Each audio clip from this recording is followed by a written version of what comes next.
ಪ್ರತಿ ಕ್ಷಣನೂ ಅನುಭವಿಸಿದ್ದೀನಿ. ನಾನು ಚೆನ್ನಾಗಿರ್ಬೇಕು, ನನ್ನ ಜೊತೆಲಿರೋರು ಚೆನ್ನಾಗಿರ್ಬೇಕು. ಡಾಲರ್ ಹಾಕೊಂಡ್ಬಿಟ್ಟು ಪೆನ್ ಡ್ರೈವ್. ಪ್ರಪಂಚ ಏನಂದ್ರೆ ಏನು ಗೊತ್ತಿರಲಿಲ್ಲ. ಇಂಜಿನಿಯರಿಂಗ್ ಹೆಂಗ್ ಬಂದೆ, ಎಷ್ಟು ಕೆಲಸ ಮಾಡ್ತೀನಿ ನಾನು, ಜಾಬ್ ಸೆಕ್ಯೂರಿಟಿ ಅಂತ ಇರಲಿಲ್ಲ. ಕೈ ಹಿಡ್ದಿದ್ದೆ NCC. ಹಾಯ್ ಹಲೋ ಗೈಸ್, ಎಲ್ರಿಗೂ ನಮಸ್ತೆ. Welcome back to my YouTube channel.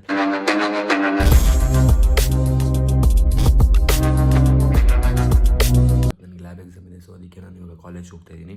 ಒಂದೇ ಒಂದು ಪ್ರೋಗ್ರಾಮ್ ಸ್ವಲ್ಪ ಆಲ್ಮೋಸ್ಟ್ ಒಂದು ನೋಡ್ಕೊಂಡಿದ್ದೀನಿ. ಪ್ರಿಪೇರ್ ಮಾಡ್ತೀನಿ, ಅದಾಗುತ್ತಾ ವರ್ಕೌಟ್ ಇಲ್ಲ ಅಂತ ಆಮೇಲೆ ನಿಮಗೆ ತಿಳಿಸ್ತೀನಿ. ನಾನು ಎದ್ದೇಳಷ್ಟರಲ್ಲೇ ಗೊಜ್ಜು ಮಾಡಿದ್ದಾನೆ ಗೈಸ್. ನೋಡಿ ಇಲ್ಲಿ ಯಾವಾಗ ಮಾಡಿದ್ಯಾ? ಇಷ್ಟು ಬೇಗ ಎದ್ಬಿಟ್ಟು ನೀನು, ಇಷ್ಟು ಬೇಗ? ಸೊ ಗೈಸ್, ನಮಗೆ ಎಕ್ಸಾಮು 1 ಗಂಟೆಗಿದೆ, ಅಲ್ಲ 11 ಗಂಟೆಗಿದೆ, 11 ಗಂಟೆಗಿದೆ. ಸೊ ಅದಕ್ಕೋಸ್ಕರ ನಾವು ಟಿಫನ್ ಮಾಡಿಕೊಂಡು, ಗೊಜ್ಜು ಇಸ್ ರೆಡಿ, ಅನ್ನ ರೈಸ್ ಇಸ್ ರೆಡಿ, ಬಸ್ವ is ready, we are ready. ಈಗ ನಾವು ಹೋಗ್ತಾ ಇದೀವಿ ಎಕ್ಸಾಮ್ಗೆ. ಚೆನ್ನಾಗಿಲ್ಲ ಮಾಮ್, ಇದು ಚೆನ್ನಾಗಿ ಕಾಣಿಸ್ತಿಲ್ಲ. ಶೂ ಹಾಕೊಂಡ್ಬರ್ತೀನಿ. ಸೀರಿಯಸ್ ಮಸ್ತಾಗಿ ನೋಡಲ್ಲಿ ಎಷ್ಟು ಅಜೀಬ್ ಆಗಿದೆ. ಏನು ಅಜೀಬ್ ಆಗಿದೆ, ಎಷ್ಟು ಚೆನ್ನಾಗಿದೆ. ಸಕ್ಕದ ಕಾಣಿಸ್ತಿದೆ ಕೂಡ. ಟರ್ನ್ ಆಗೋ. ಸೀರಿಯಸ್ ಆಗಿ ನನ್ನ ಪ್ಯಾಂಟ್ ಹಾಕೊಂಡ್ಬರ್ಬೇಕಿತ್ತು. Beach looks like baggy ma'am. Guys lab exam ಆಯಿತು, ಪೀಸ್ ಆಗಾಯ್ತು, ಚೆನ್ನಾಗಾಯ್ತು ಇವತ್ತು. ಗೈಸ್ ಹಿಂಗೊಂದು ಟೆಕ್ನಿಕ್ ನೋಡಿ, ಇಲ್ಲಿ ಡಾಲರ್ ಹಾಕೊಂಡ್ಬಿಟ್ಟು ಪೆನ್ ಡ್ರೈವ್ ಕರೆಸಿ. ಇದೆಲ್ಲ ಐಡಿಯಾ ಯಾರು ಗೊತ್ತಾ? ನಮ್ಮ ಬಸ್ ಬಂದು ತಗೊಂಬಮ್ ನಿಂದು. ನೋಡಿ ಗೈಸ್, ಯಾರು ಕಂಡು ಹಿಡಿಯೋಕ್ಕಾಗಲ್ಲ ಈ ಥರ ಹಾಕೊಬಿಟ್ರೆ. ತಗೊಂಬಮ್ ಹಾಕೋ. ನೋಡಿ ಎಲ್ಲಿತ್ತು ಮ್ಯಾಮ್ ನಿಂಗೆ ಐಡಿಯಾ? ಮಾಮ್ ಐಡಿಯಾ ಏನು ಮಾಮ್, ಬೇಜಾನ್ ಐಡಿಯಾ ಇರುತ್ತೆ. ಮುಖದಲ್ಲಿ ಕಳೆ ನೋಡು, ಏನೋ ಸಾಧಿಸಿರೋ ಅಂತ ಕಳೆ. ಚೆನ್ನಾಗಿ ಬರ್ತದೆ. ಹಾಂ ಪೀಸಾ ಇಷ್ಟು ಬೇಗ ಬಂದ್ಬಿಡೆ. ಥರ್ಡ್ ಬ್ಯಾಚು ಔಟ್ಪುಟ್ ಬಂದ್ಬಿಡ್ತಾ ಅವಾಗ. ನಿಮ್ಮ ಬ್ಯಾಚ್ಗೆ ಔಟ್ಪುಟ್ ಬಂದು ಏನು ಕೇಳ್ತಾ ರೆಡಿ ಆಗ್ತಾ ಇದೆ ಅಷ್ಟೇ. College ಒಳಗೇನೆ hostel. ಕಾವೇರಿ ನಿನ್ನ ಮಡಿಲಲ್ಲಿ ಮಲಗುವೆ ನಾನಮ್ಮ. ಬೆಳಗ್ಗೆ ನನ್ನ ಗಾಡಿಗೆ ನನ್ನ ಫ್ರೆಂಡು ಕೊಟ್ಟಿದ್ದೆ, ಹೊರಗಡೆ ಹೋಗ್ಬಿಟ್ಟಿದ್ದ. ಅದಕ್ಕೆ ಇವಾಗ ಇಸ್ಕೊಳ್ಳೋಕ್ಕೆ ಹಾಸ್ಟೆಲ್ ಇರೋದವನು, ಸೊ ಅದಕ್ಕೆ ಅಕ್ಕಿ ಇಸ್ಕೊಳಕ್ಕೆ ಬಂದಿದ್ದೀನಿ. ನಾವು ಚಿಕ್ಕಿ ಕೊಡ್ತೀವಿ, ಅದೆಲ್ಲ ತಿನ್ಬಾರ್ದು ನಾವು. ಸೊ ತರಕಾರಿ ಅಂಗಡಿಗೆ ಬಂದಿದ್ದೀವಿ. ಬೇಳೆ ಸಾರಿಗೆ ಒಂಚೂರು ಐಟಮ್ಸ್ ಬೇಕಿತ್ತಂತೆ, ಸೊ ಅದಕ್ಕೆ ತರಕಾರಿ ತೊಗೊಳಕ್ಕೆ ಬಂದಿದ್ದೀವಿ ನಾನು ಬಸವ. ಕರ್ಬೇವಿನ ಸೊಪ್ಪು ತೊಗೊಂಡಿದ್ದೀವಿ ಗೈಸ್ ಇವಾಗ ಅಡುಗೆ ಮಾಡೋದಕ್ಕೋಸ್ಕರ. ಏನು ಮಾಡ್ತೀಯ ಮಮ್ಮಿ ಇವಾಗ? ಬೇಳೆ ಸಾರೇ ಸ್ಪೆಷಲ್ ಆಗಿ ಮಾಡಿ. ಓಕೆ, ಕೇಳಿದ್ರೆ ನೀವು ಅಮ್ಮ ಅಷ್ಟೇ. ನೀನು ಮಾಡೋ ಅಂದರೆ ಹೇಳ್ಸ್ಕೊತೀಯಾ? ಫೈನಲಿ ಇಲ್ಲಿ ಸಾಂಬಾರು ನಾವು ಪ್ರಿಪೇರ್ ಮಾಡಿಬಿಟ್ಟಿದ್ದಾನೆ ಬಸವ. ಸಿಕ್ಕಾಪಟ್ಟೆ ಫಾಸ್ಟ್ ಇದ್ದಾನೆ ಗೈಸ್. ಮನೇಲಿ 2 ದಿವಸದಿಂದ ಯಾರು ಇಲ್ಲ, ಪಾಪ ಇವನೇ ಅಡುಗೆ ಎಲ್ಲ ಮಾಡ್ಕೊಡ್ತಾ ಇರೋದು. ಎಕ್ಸಾಮ್ ಬರೆದು ತುಂಬ ಟಯರ್ಡ್ ಆಗಿಬಿಟ್ಟಿದ್ದೀವಿ. ಸೊ ಅದಕ್ಕೆ ಇವಾಗ ಎನರ್ಜಿ ಬೂಸ್ಟರ್ ಬೇಕೇ ಬೇಕು. ನಾನು ಹೊರಗಡೆ ತಿನ್ನೋಣ ಅಂತಂದೆ, ಆದರೂ ಒಂದು ಬೇಡ, ಮನೆಯಲ್ಲೇ ಮಾಡ್ತೀನಿ, ನಾನೇ ಬಂದು ಪ್ರಿಪೇರ್ ಮಾಡ್ತೀನಿ ಅಂತ ಹೇಳ್ಬಿಟ್ಟು ಪ್ರಿಪೇರ್ ಮಾಡ್ತಿದ್ದಾನೆ. ಅಷ್ಟು ಒಳ್ಳೆ ಹುಡುಗ ಗೈಸ್. ನಿಮ್ಮ ಮನೇಲಿ ಯಾರಾದರೂ ಅಡುಗೆ ಕ್ಯಾಟ್ರಿಂಗ್ ಬೇಕು ಅಂದರೆ ಬಸ್ಸನ್ನು ಕರೆದ್ಬಿಡಿ, ಅಡುಗೆ ಮಾಡಿಕೊಡ್ತಾನೆ ಮಸ್ತಾಗೆ. ಟೇಸ್ಟು ಸೂಪರಾಗಿ ಮಾಡ್ತಾನೆ. ಇವಾಗ ಸಾಂಬಾರು ಟೇಸ್ಟ್ ಮಾಡ್ಬಿಟ್ಟು ನೋಡ್ತೀನಿ ಹೇಗೆ ಮಾಡಿದ್ದಾನೆ ಅಂದ್ಬಿಟ್ಟು. ಎಷ್ಟು ಕೆಲಸ ಮಾಡ್ತೀನಿ ನಾನು, ನಮ್ಮ ಮನೇಲಿ ಯಾರೂ ಇಲ್ಲ ಅಂದರೆ ಸಿಕ್ಕಾಪಟ್ಟೆ ಕೆಲಸ ಮಾಡ್ತೀನಿ ನಾನು. ನಂಗೆ ಹೇಳ್ತಿದ್ದಂಗೆ ಫೋನೇ ಬಿದ್ದೋಯ್ತು. ಅಯ್ಯೋ. ಸೊ ಇವಾಗ ನಾನು ಪಾತ್ರೆ ಎಲ್ಲ ತೊಳೆದ್ಬಿಟ್ಟು ಅನ್ನ ಮಾಡ್ತಾಯಿದ್ದೀನಿ. ನಮ್ದೊಂಥರ ಲೈಫೇ ಚೆಂದ ಇದೆ 2 ದಿವಸದಿಂದ. ಬಿಸಿ ಬಿಸಿ ಅನ್ನ, ಬಿಸಿ ಬಿಸಿ ಸಾರು. 2:30 ಶುರು ಮಾಡಿದ್ದು ಗೈಸ್. ಪಪ್ಪ ನೋಡಿ 5 ಗಂಟೆವರೆಗೂ ಮಾಡಿದ್ದಾನೆ ಒಬ್ಬನೇ. ತುಂಬ ಚೆನ್ನಾಗಿದೆ, ಸಕ್ಕತ್ತಾಗಿದೆ. ಮ್ಯಾಮ್ ಇದೆಲ್ಲ ಹೆಂಗೆ ಕಲ್ತಾವ ನೀನು? ಮದುವೆ ಆಗೋನು ಪುಣ್ಯವಂತಲು. ಇವನೇ ಕೋರ್ಸ್ ಮಾಡ್ಕೊಡ್ತಾನೆ ಅನ್ಸುತ್ತೆ ಎಲ್ರಿಗೂ. ಯಾರಾದರೂ ಇದ್ದರೆ ನೋಡ್ತಿದ್ರೆ ಇಷ್ಟ ಆದರೆ ಪ್ರಪೋಸ್ ಮಾಡಿ ಅವನಿಗೆ. ನೋಡಿ ಒಳ್ಳೆ ಟೈಮ್ ಊಟ ಎಲ್ಲ ಕಲ್ತಿದ್ದಾನೆ. ಅಡುಗೆ ಮಾಡೋದು, ಆಮೇಲೆ ಪಾತ್ರೆ ತೊಳೆಯೋದು, ಮನೆ ಕೆಲಸ ಎಲ್ಲ ಮಾಡ್ತಾನೆ ಅಲ್ವಾ? ನೋಡಿ ಆಫರ್ ಕ್ಲೋಸಸ್ ಸೂನ್. ನೀವು ಯಾರು ಇಷ್ಟಪಡ್ತೀರಾ ಅವರು ಪ್ರಪೋಸ್ ಮಾಡಿಬಿಡಿ, ಬೇಗ ಬುಕ್ ಮಾಡ್ಕೊಬಿಡಿ ಇವನ್ನ.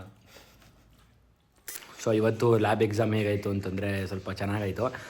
ನಾನು ಓದ್ಕೊಂಡು ಹೋಗಿದ್ದೆ ಒಂದು ಪ್ರೋಗ್ರಾಮು, ಅದೇ ಪ್ರೋಗ್ರಾಮ್ ಬಂದಿತ್ತು. ನನಗಂತೂ ಅದು ಲಕ್ ಅನಿಸುತ್ತೆ.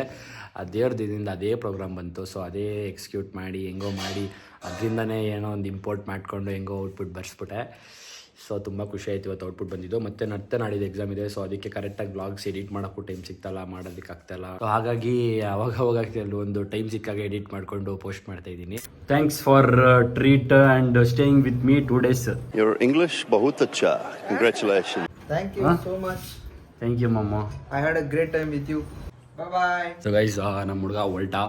ಸೊ ನೆಕ್ಸ್ಟು ನನಗೆ ಇನ್ನೊಂದು 2 days ಆದಮೇಲೆ ಮತ್ತೆ ನನಗೆ ಎಕ್ಸಾಮ್ ಉಂಟು ಗೈಸ್, ಏನು ಮಾಡೋದು, ಎಕ್ಸಾಮ್ ಇರೋದ್ರಿಂದ ನಾನು ಏನು ಮಾಡೋಕ್ಕೂ ಟೈಮ್ ಇಲ್ಲ ಗೈಸ್, ಬೇಜಾರಾಗ್ತಿದೆ. ಅಷ್ಟು ಒಳ್ಳೆ ಹುಡುಗ ಅಂದರೆ ಸೀರಿಯಸ್ ಆಗಿ ಇಲ್ಲಿ ನೋಡಿ, ಒಂದು ಚೂರು ಎಷ್ಟು ನೀಟಾಗಿ ಮಾಡೇ ಇಲ್ಲ ನಾವು ಹುಡುಗಿ, ಆ ರೇಂಜ್ ಪಾಪ ಕ್ಲೀನ್ ಮಾಡಿ ಹೋಗಿದ್ದಾನೆ ಗೈಸ್.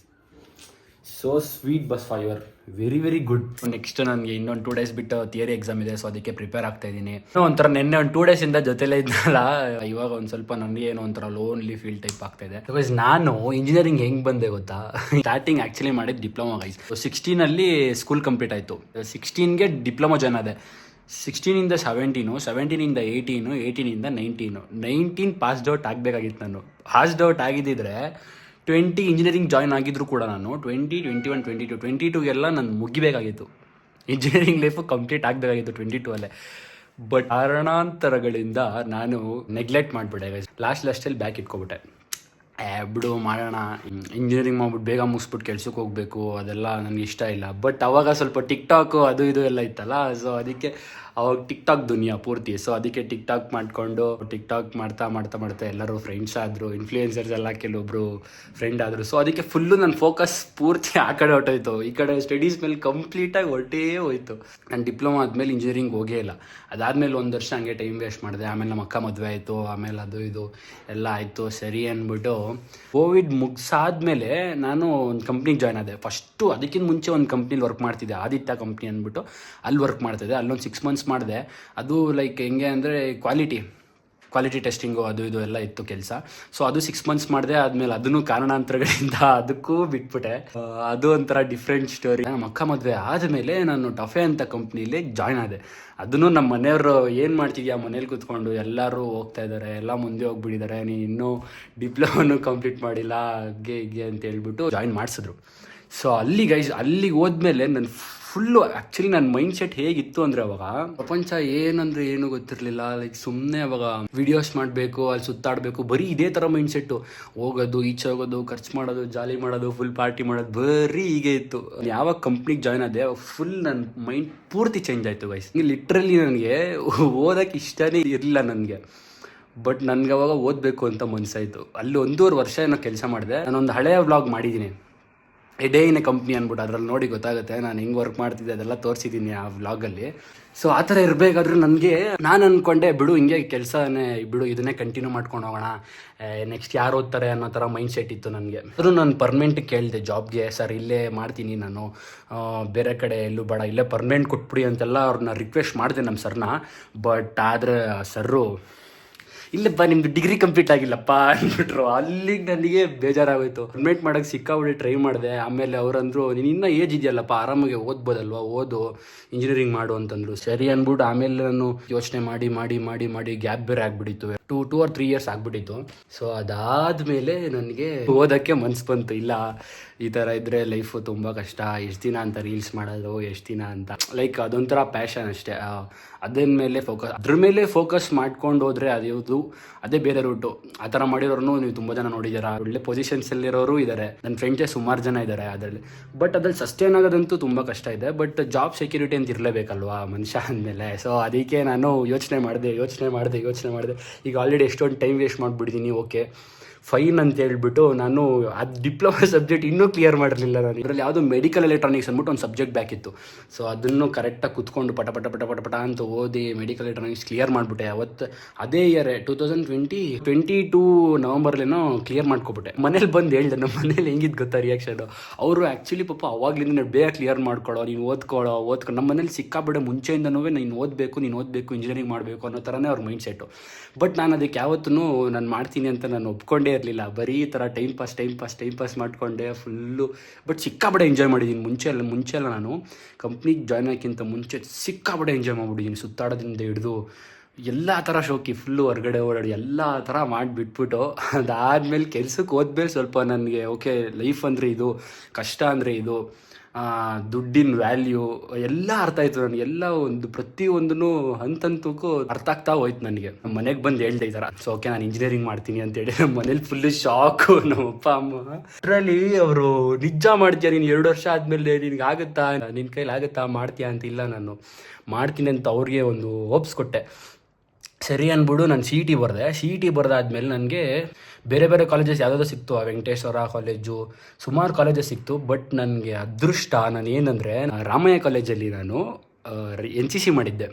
ಸೊ ರಾಮಯ್ಯ ಕಾಲೇಜಲ್ಲಿ ಎನ್ ಸಿ ಸಿ ಮಾಡಿದಾಗ ಅದರಲ್ಲಿ ಎನ್ ಸಿ ಸಿಗೆ ನಿಮಗೆ ಗೊತ್ತಲ್ಲ, ಗಡ್ಡ ಇರಬಾರ್ದು, ಫುಲ್ ಚಾಪ್ಡ್ ಆಗಿರಬೇಕು, ಫುಲ್ ಇಷ್ಟಿಷ್ಟೇ ಆ ಥರ ರೋದನೆ ಇತ್ತು. ಬಟ್ ಆ ಟೈಮಲ್ಲಿ ಈ ಕಷ್ಟ ಆಗ್ತಾಯಿತ್ತು. ಸ್ಯಾಟರ್ಡೇಸ್ ಪರೇಡ್ಸ್ಗೆ ಹೋಗಬೇಕು ಅಂದರೆ ಹೆವಿ ಕಷ್ಟ ಆಗ್ತಾಯಿತ್ತು. ಸಿಕ್ಕಾಬಡೆ ಅಲ್ಸೋರು, ಕ್ಯಾಂಪು ಗಿಂಪು ಇದೆಲ್ಲ. ಬಟ್ ಆವಾಗ ಏನು ಯೂಸು, ನಾನು ಮಾಡಿ ಎನ್ ಸಿ ಸಿ ವೇಸ್ಟು ಅಂದ್ಕೊಂಡು ಬಿಟ್ಬಿಟ್ಟಿದ್ದೆ.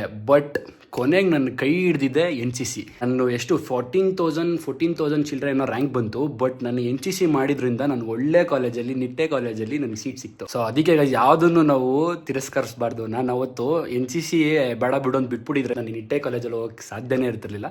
ಓದ್ಬೋದಾಗಿತ್ತು. ಬಟ್ ಮ್ಯಾನೇಜ್ಮೆಂಟ್ ಸೀಟ್ ನಿಮಗೆ ಗೊತ್ತಲ್ಲ, ಎಷ್ಟೆಷ್ಟು ಲಕ್ಷ, ಎಷ್ಟೆಷ್ಟು ಡೊನೇಷನ್ ಕಟ್ಟಬೇಕು ಅಂದ್ಬಿಟ್ಟು. ಇವಾಗ ನಮ್ಮ ಕಾಲೇಜಲ್ಲಿ 6 lakh 7 lakh ಹೊಡ್ತಿದೆ.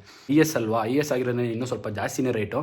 Okay, N C C ಅವಾಗ ಕಷ್ಟಪಟ್ಟದ್ದಕ್ಕೂ ಇವತ್ತು ನನಗೆ ಸಾರ್ಥಕ ಆಯ್ತಲ್ಲ ಅಂತ ಅಂದ್ಬಿಟ್ಟು, ಅದಕ್ಕೆ ಯಾವತ್ತು ಕಷ್ಟಪಟ್ಟಿರೋದು ಕೊನೆಯಲ್ಲಿ ಒಂದಿನ ಯಾವತ್ತಾರು ಒಂದಿನ ಕೈ ಹಿಡ್ದೇ ಹಿಡಿಯುತ್ತೆ ಅನ್ನೋದಕ್ಕೆ ನಂದೇ ಒಂದು ಗುಡ್ ಎಕ್ಸಾಂಪಲ್ಲು. ನಿಮ್ಗೆ ಹೇಳ್ದಂಗೆ ಸರ್ಗೆ ಹೇಳಿ, ಸರ್ ಈ ಥರ ಓಕೆ ನಾನು ಹೈಯರ್ ಸ್ಟಡೀಸ್ ಮಾಡೋಕ್ಕೆ ಹೋಗ್ತಾ ಇದ್ದೀನಿ ಅಂತ ಹೇಳಿದ್ಮೇಲೆ, ಸರಿಯಪ್ಪ ಇಂಜಿನಿಯರಿಂಗ್ ಮಾಡ್ಕೊಂಡು ಬಾ, ಅವಾಗ ನಾನು ನೋಡ್ತೀನಿ ಅಂತೆಲ್ಲ ಹೇಳಿದರು. ಸರಿ ಅಂದ್ಬಿಟ್ಟು ಅವಾಗ ಇಂಜಿನಿಯರಿಂಗ್ ಜಾಯ್ನ್ ಆದೆ ಗೈಸ್. ನನಗೆ ರೇವಾ ಪ್ರೆಸಿಡೆನ್ಸಿ ಎಲ್ಲ ಇಷ್ಟ ಆಯಿತು ಸಿಕ್ಕಾಬಿಟ್ಟೆ. ಅಲ್ಲಿಗೆ ಹೋಗೋಣ, ಯಾಕಂದರೆ ನನ್ನ ಫ್ರೆಂಡ್ ಸರ್ಕಲ್ ಎಲ್ಲ ಸ್ವಲ್ಪ ಸಿಕ್ಕಾಬಿಟ್ಟೆ ಫ್ರೆಂಡ್ಸ್ ಇದ್ರು ಪ್ರೆಸಿಡೆನ್ಸಿ ರೇವಲೆಲ್ಲ. ಬಟ್ ನಿಟ್ಟೆಯಲ್ಲಿ ಸ್ವಲ್ಪ ಕಮ್ಮಿ ಜನ ಇದ್ದರು. ಎಲ್ಲ ಪಾಸ್ ಔಟ್ ಆಗಿಬಿಟ್ಟಿದ್ರು. ನನ್ನ ಜೊತೆ ಇರೋ ಫ್ರೆಂಡ್ಸ್ ಎಲ್ಲ ಪಾಸ್ ಔಟ್, ಎಲ್ಲ ಸೀನಿಯರ್ಸು ಎಲ್ಲರೂ ಪಾಸ್ ಔಟ್ ಆಗಿಬಿಟ್ಟಿದ್ದಾರೆ. ಎಸ್ ಅಲ್ಲಿ ಇನ್ಫಾರ್ಮೇಷನ್ ಸೈನ್ಸು ಸಿಕ್ಕಾಬಿಟ್ಟೆ ಕಷ್ಟ. ಆ್ಯಕ್ಚುಲಿ ನೀವು ಬೇರೆ ಕಡೆ ಕೇಳಿ ನೋಡಿ, ನಮ್ಮ ಕಾಲೇಜಲ್ಲಿ ಸಿ ಎಸ್ ಐ ಎಸ್ ಎಲ್ಲ ಸೀಟ್ ಸಿಗೋದು ಸಿಕ್ಕಾಬಡೆ ಕಷ್ಟ ಇದೆ. ಅದು ಇವಾಗಂತೂ ಇನ್ನೂ ಹೆವಿ ಕಷ್ಟ. ಒಂದು ನೀವು ಹೈ ರ್ಯಾಂಕ್ ಆಗಿರಬೇಕು, ಸಿಕ್ಕಾಬಡೆ ಹೆವಿ ಟಾಪಲ್ಲಿರಬೇಕು, ಇಲ್ಲ ಕೋಟಾ ಮೇಲೆ ಬರಬೇಕು, ಇಲ್ಲ ಅಂತಂದರೆ ಒಳ್ಳೆ ದುಡ್ಡಿರಬೇಕು. ಆ ಥರ ಒತ್ಕೊಂಡು ಇಲ್ಲಿವರೆಗೂ ಫೈನಲ್ ಇಯರ್ವರೆಗೂ ಬಂದ್ಬಿಟ್ಟಿದ್ದೀನಿ. ಬಟ್ ನನಗೆ ನನ್ನ ಲೈಫಲ್ಲಿ ಏನಂತಂದರೆ, ನಾನು ಎಲ್ಲ ಒಂದೊಂದು ಪ್ರತಿ ಕ್ಷಣನೂ ಅನುಭವಿಸಿದ್ದೀನಿ. ಸೀರಿಯಸ್ಸಾಗಿ ಹೇಳ್ಬೇಕಂದ್ರೆ, ಅಯ್ಯೋ ಹಿಂಗೆ ಆಗೋಯ್ತಲ್ಲ, ನಾನು ಫೇಲ್ ಆಗಿಬಿಡ್ನಲ್ಲ ಅಂತ ಒಂಥರ ಬೇಜಾರಾಗಿ ಕೂತ್ಕೊಳ್ಳೋದು ಯಾವುದೂ ಇಲ್ಲ. ನಾನು ಫೇಲ್ ಆದರೂ ಕೂಡ ಅದನ್ನು ಫೇಲ್ ಆಗಿರೋ ರೀತಿಲಿ ಸಿಕ್ಕಾಬಡೆ ಎಂಜಾಯ್ ಮಾಡಿದ್ದೀನಿ. ಈ ದುಡ್ಡಿನ ವಿಚಾರ ಬಂದಾಗೆಲ್ಲ ಅವಾಗ ನನಗೆ ಸ್ವಲ್ಪ ಕಷ್ಟ ಆಗ್ತಾಯಿತ್ತು. ಬಟ್ ನನಗೆ ಅವಾಗ ಶೇರ್ ಚಾಟ್ ಅಂತ ಇತ್ತು, ಶೇರ್ ಚಾಟಲ್ಲಿ ಮಾಡ್ತಿದ್ದೆ. ಸೊ ಅವಾಗ ಅಲ್ಲಿ ಅಮೌಂಟ್ ಬರ್ತಾಯಿತ್ತು. ಸೊ ಆ ಥರ ಮಾಡ್ಕೊಂಡು ಹೋಗ್ತಾಯಿದ್ದೆ. ಈ ಫೀಸು ಅಂತೆಲ್ಲ ಬಂದಾಗ ನಮ್ಮ ಅಪ್ಪ ಅವರು ಎಲ್ಲ ನೋಡ್ಕೋತಾರೆ. ಬಟ್ ನನ್ನ ಪರ್ಸ್ನಲ್ ಖರ್ಚು ನಂದೇನೇನಿದೆ ಸೊ ಕೇಳೋದೆಲ್ಲ ನಾನೇ ಮಾಡ್ಕೋತೀನಿ. ಅವಾಗ ಮಾಡಿದ್ದು ಅದು ಸೇವಿಂಗ್ಸ್ ಎಲ್ಲ ಇವಾಗ ಹಾಗೆ ಮೇಂಟೈನ್ ಮಾಡ್ಕೊಂಡು ಹೋಗ್ತಾ ಇದ್ದೀನಿ. ಇಂಜಿನಿಯರಿಂಗ್ ಬರೋದಕ್ಕೆ ಈ ಥರ ಕಾರಣಗಳು. ಬಟ್ ಅವಾಗೆಲ್ಲ ಏನಂದರೆ ಗೈಸ್, ಲೈಕ್ ನಮಗಿಂತ ಒಂದು 7-8 ಇಯರ್ಸ್ ಬ್ಯಾಕ್ ಎಲ್ಲ ಹೆಂಗಿತ್ತು ಅಂದರೆ, ಡಿಪ್ಲೊಮಾ ಮಾಡಿದ್ದಾನೆ ಅಂದರೆ ಓಕೆ ಡಿಪ್ಲೊಮಾ ಮಾಡಿ ಕೆಲಸ ಮಾಡ್ತಾನೆ ಹುಡುಗ ಅನ್ನೋ ಥರ ಇತ್ತು. ಬಟ್ ಇವಾಗ ಏನಾಗಿದೆ, diploma is equal to PU ಥರ ಆಗಿಬಿಟ್ಟಿದೆ. ರಿಲೇಟಿವ್ಸ್ ಹತ್ರ ಹೋದಾಗ ಎಲ್ಲ ಡಿಗ್ರಿ, ಎಲ್ಲ ಮಾಸ್ಟರ್ಸು, ಎಲ್ಲ ಡಬಲ್ ಡಿಗ್ರಿ, ಎಲ್ಲ ಡಿಗ್ರಿ ಮಾಡಿದವ್ರೆ. ಮೇನ್ ರೀಸನ್ ಏನು ಅಂತಂದರೆ ಗೈಸ್, ನಾನು ಇಂಜಿನಿಯರಿಂಗ್ ಮಾಡಿದ್ದು ಏನಕ್ಕೆ ಅಂತಂದರೆ, ಡಿಪ್ಲೊಮಾ ಹುಡುಗ ಏನೋ ಡಿಪ್ಲೊಮಾ ಮಾಡಿ ಈ ಥರ ಕೆಲಸ ಮಾಡ್ತಾನೆ ಅಂದರೆ ಅವ್ರು ನೋಡೋ ದೃಷ್ಟಿನೇ ಚೇಂಜ್ ಆಗ್ಬಿಡೋದು ಒಂಥರ. ಅದಕ್ಕೆ ಎಜುಕೇಷನ್ ತುಂಬ ಇಂಪಾರ್ಟೆಂಟ್. ಈ ವರ್ಕಿಂಗ್ ಪ್ಲೇಸಲ್ಲೆಲ್ಲ ಆಗಲಿ ಒಂದು ಒಳ್ಳೆ ಎಕ್ಸ್ಪೀರಿಯೆನ್ಸ್ ಇರಬೇಕು. ಎಕ್ಸ್ಪೀರಿಯೆನ್ಸ್ ಮ್ಯಾಟ್ರ್ ಆಗುತ್ತೆ. ಇಲ್ಲ ಅಂತಂದರೆ ಓದಿರಬೇಕು. ಸೊ ನನಗೆ ಅವಾಗ ಒಂಥರ ಬೇಜಾರಾಗ್ತಾಯಿತ್ತು. ಇಷ್ಟೇ ನನ್ನ ಲೈಫು, ನಂದು ಇಷ್ಟೇ ಆಗೋಯ್ತು ಆ ಕೆಲಸ ಮಾಡೋದು, ಈ ಥರ ಡೈಲಿ ಹೋಗಿ ಬರೋದು. ಆಮೇಲೆ ಅಲ್ಲಿ ಟ್ರೀಟ್ ಮಾಡ್ತಾಯಿದ್ದು ನನಗೆ ತುಂಬ ಇಷ್ಟ ಆಗ್ತಿರಲಿಲ್ಲ. ಅದಕ್ಕೆ ಹೆಂಗೋ ಒಂದು ದೊಡ್ಡ ಮನ್ಸು ಮಾಡಿ ಮಾಡೋಣ ಬಿಡು, ಇನ್ನು ಬೇಜಾನ್ ಟೈಮ್ ಇದೆಯಲ್ಲ ಅಂತೇಳಿ ಇವೆಲ್ಲ ಯೋಚನೆ ಮಾಡಿಬಿಡು ನಾನು ಅವತ್ತಿಗೆ ಇಂಜಿನಿಯರಿಂಗ್ ಬರೋಣ ಅಂತ ಡಿಸೈಡ್ ಆಗಿ ಇವತ್ತಿಗೆ ಇಂಜಿನಿಯರಿಂಗ್ ಮಾಡ್ತಾಯಿದ್ದೀನಿ.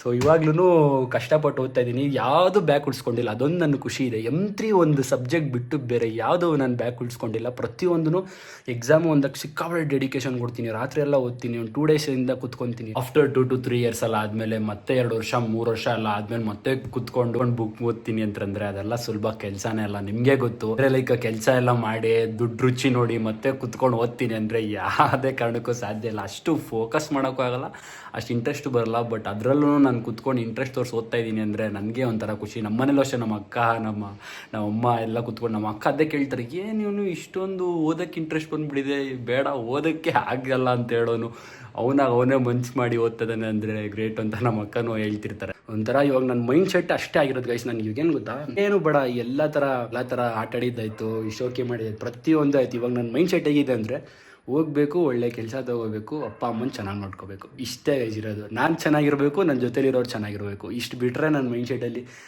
ಅವಳು ಹಿಂದೆ ಹೋಗಬೇಕು, ಅವಳು ಬೇಕು, ಇವಳು ಬೇಕು, ಅವೆಲ್ಲ ಆಸೆ ಕಿತ್ತು ಬಿಸಾಕ್ಬಿಟ್ಟಿದ್ದೀನಿ ನನ್ನ ಲೈಫಲ್ಲಿ ಸೀರಿಯಸ್ಸಾಗೆ. ಅದೆಲ್ಲ ಒಂದು ಟೈಮಲ್ಲಿ ಇತ್ತು ನನಗೆ, ಹಂಗೆ ಹೋಗಬೇಕು ಹಿಂಗೆ ಹೋಗಬೇಕು. ಬಟ್ ಇವಾಗ ಅದ್ರ ಮೇಲೆಲ್ಲ ಏನೂ ಆಸೆ ಇಲ್ಲ. ಏನೋ ನಮ್ಗೇನು ಬೇಕು ಅದು ಮಾಡ್ಕೊಳ್ಬೇಕು ಅನ್ನೋ ಥರ ಮೈಂಡ್ ಸೆಟ್ ಆಗಿಬಿಟ್ಟಿದೆ. ಸೊ ಅದಕ್ಕೆ ಇದನ್ನು ಶೇರ್ ಮಾಡ್ಕೋಬೇಕು ಅಂತ ಅನಿಸ್ತಿತ್ತು. ನನಗೆ ಇಂಜಿನಿಯರಿಂಗ್ ಹೇಗೆ ಬಂದೆ ಅಂತ ಹೇಳ್ಕೋಬೇಕು ಅಂತ ಅನಿಸ್ತಿತ್ತು. ಸೊ ಅದಕ್ಕೆ ನಿಮ್ಮ ಹತ್ರ ಶೇರ್ ಮಾಡಿಕೊಂಡೆ. ಸೊ ಓಕೆ ಗೈಸ್, ಇವತ್ತು ಸಾಕು, ಜಾಸ್ತಿ ಮಾತಾಡ್ಬಿಟ್ಟಿದ್ದೀನಿ ಅನಿಸುತ್ತೆ. ಸ್ವಲ್ಪ ಹಂಗೆ ಒಂಚೂರು ಯೂಟ್ಯೂಬ್ ರೆಫರ್ ಮಾಡಿಕೊಂಡು ಹೆಂಗೋ ನಾನು ಓದೋಕ್ಕೆ ಪ್ರಯತ್ನ ಪಡ್ತೀನಿ. ಸೊ ಈ ವ್ಲಾಗಿನ ಇಲ್ಲಿ ಎಂಡ್ ಮಾಡ್ತೀನಿ. ಹೋಪ್ ನಿಮ್ಗೆ ವಿಡಿಯೋ ಇಷ್ಟ ಆಯಿತು ಅಂತ ಅಂದ್ಕೊತೀನಿ.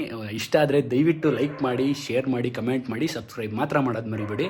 ನೆಕ್ಸ್ಟ್ ವ್ಲಾಗಲ್ಲಿ ಮತ್ತೆ ಸಿಗೋಣ. Signing off, see you. Subscribe Abhi Cadbury Vlogs. Love you all. Bye bye.